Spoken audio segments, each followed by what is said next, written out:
I mean, it looked like Democratic propaganda, but what do I know, eh? First thing I noticed was David Webb. You'll find that namesake from the Bourne series. I thought that was interesting. Whether that was just a little Easter egg or they're trying to like link that canon in there, who knows? Um, it was a fun time. I think good job. I already forgot their names. Good job, guys. Marco, good job, buddy. We start with Officer of the Law, Chris Raven.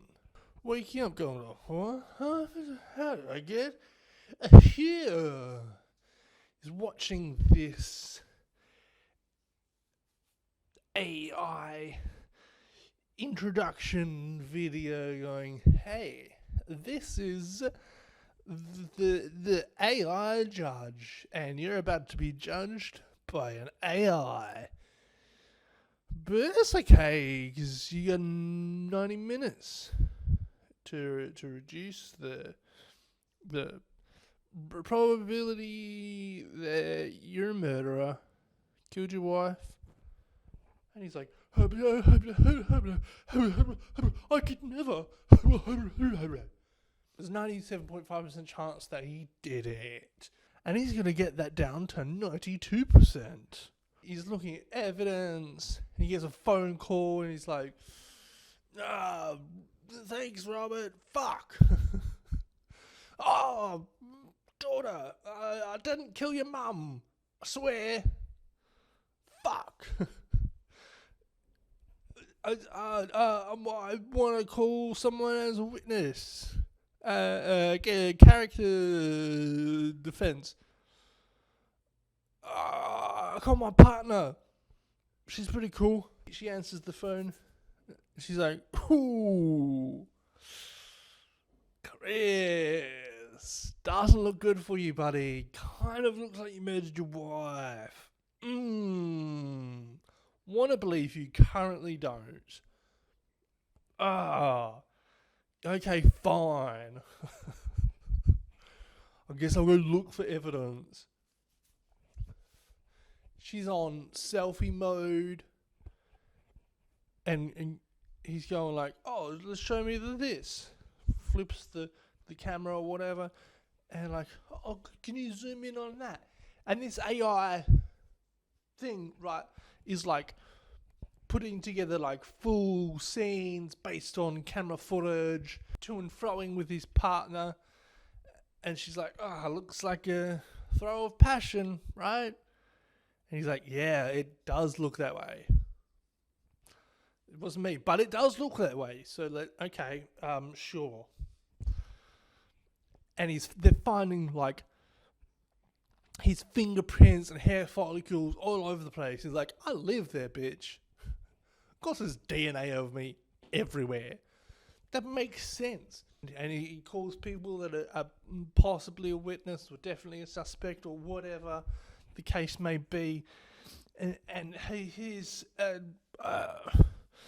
going from place to place and picking up, getting emails and going through emails and picking up security camera footage and everyone's social media data and etc. And he's piecing it together and he's like, can I find the right killer? I've been on Instagram. I know what's going on. Straight out the gate, first thing I saw looked like AI generated video. That's what it looked like. I'm not claiming that's what it is. I'm not brave enough to do that. But I don't know how they accomplished this. But what happened was there was a generic authoritative audio with generic authoritative man in suit, and they were unsynchronized. And then mouth movements to this sort of thing, or that, what you see right at the start, possibly AI generated. Impressive if it is, because like, how do they get it to do exactly what they wanted to do? Or like, did they just throw some prompt at it and then it spat that out and they're like, oh, how do we fit that in the movie? I guess right at the start, what I think happened was more likely is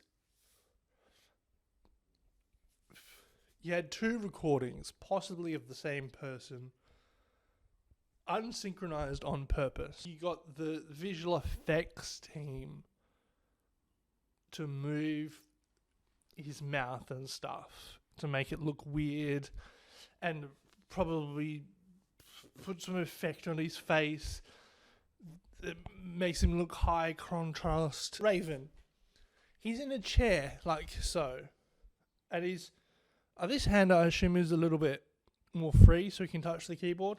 It's not that far away, but there's a touch screen sort of the dealie. And this hand is locked down. I'm assuming, we never see a close-up of his legs, but I'm assuming they're like this. And the chair's a lot, but it's kind of like this one. In the back, there's a needle that goes to his neck. So he's basically... Oh, not like that. I guess like this. With something in his neck. And all around him, on every single wall, are monitors. So there's one right in front of him, which takes the place of the screen in the IRL cinema. And then there's like holographic screens that come up, real ones that you would see in like VR and stuff. No, not blue. So these screens sort of appear up in front of him as needed. Walls are basically giant screens from like footage and stuff. The AI is able to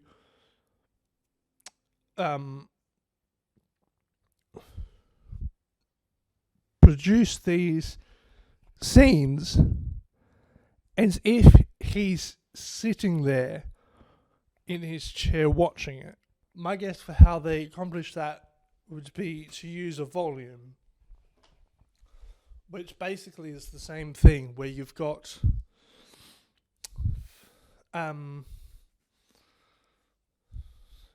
instead of projecting onto the wall, the whole wall is a screen, basically this, but wall-sized. So when you have the 90-minute countdown, you're in there with him. Not only that, he's strapped to a chair and you're sitting on a chair. And the first thing that we get is, possibly AI generated, but it's someone talking to us, explaining how the court proceedings happen. I don't know if it's the actress or the director, but they made a decision to sort of humanize the AI judge. At the start of the movie, she does like the eyebrow raise and like, oh, like you're in trouble, buddy. Just being sort of a jerk, right? There's that element of personality to it. And then towards the end of the movie, she's like, she's a bit nicer, and she's like, "Oh, good job there, Raven. That's some good detecting skills you've done there." And she like smiles, and there's a bit of a banter between them. This is an important film. It doesn't have any superheroes in it. It's very grounded to reality, explores things like artificial intelligence, and there's some political elements in there that we need to discuss before AI comes too fast for us to keep up. They didn't commit too heavily with the AI. I think this makes it less of a serious film and more of a fun movie. You're in a chair for 90 minutes while the protagonist is strapped to a chair for 90 minutes trying to solve a murder, right? That's a lot of fun. Mercy's a fun movie. Men in Black 1 might not seem that impressive by today's standards, but it's a fun movie and there's a message in it. So I think for that sake, I'm putting Mercy just below Men in Black 1.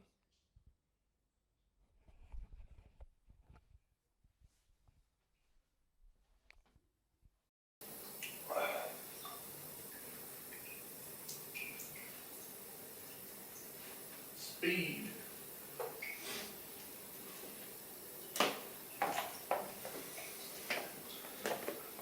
It's a sort of